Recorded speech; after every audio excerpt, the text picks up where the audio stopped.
Last week then, what we studied, we called it Continental Rationalism.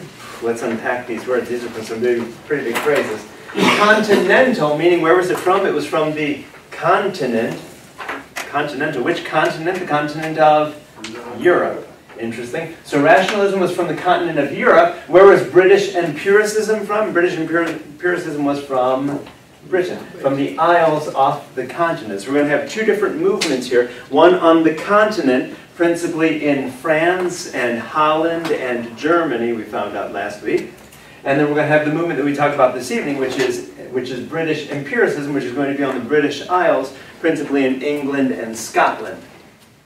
Okay, let's unpack these two words. Now that we understand continental refers to the European continent, France, Holland, and Germany specifically. British to the British Isles. What is the difference between rationalism and empiricism then? Rationalism, we said last week, was, wait a minute, close your eyes, close your ears, don't get anything in from your senses because your senses could be deceiving you. What you see, it could just be a really bad illusion. You could be smoking some really bad crack and thinking you're in class right now learning about modern philosophy. You could be totally deceived by your senses. So get rid of all of that and instead just try to think inside your mind about the things that you can think. And what can you be absolutely sure about in your own mind? Which is why Descartes was so famous for coming up with those three things about which we can be absolutely sure. I think. I doubt, I understand. All of those things that I do must mean that I exist. Boom. The number one thing that I can be sure about is that I exist. If I think, what did Descartes say? I think, therefore I am. If I think, I exist.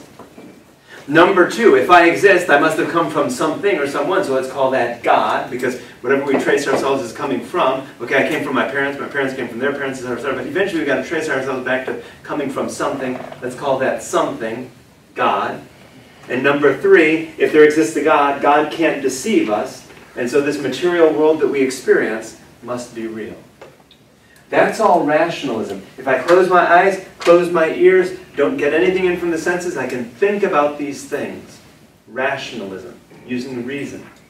Empiricism, the opposite.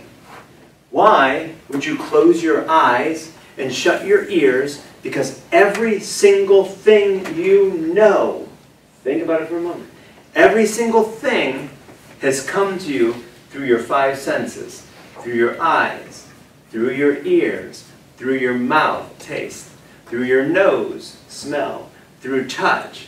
Everything that you know has come to you through your senses. It's not just about being inside your head and thinking through these things, because everything that's inside your head came to you from the outside world. So that's empiricism, what we're going to, the focus of tonight. Empiricism is realizing that everything that's inside your head, everything that's between your ears, came to you through your ears, or your eyes, or your touch, or your taste, or your smell. Two different approaches to the world. Last week, we closed off our senses. No, I'm not listening to you, I'm not seeing you. I'm just going to stay inside my head and think.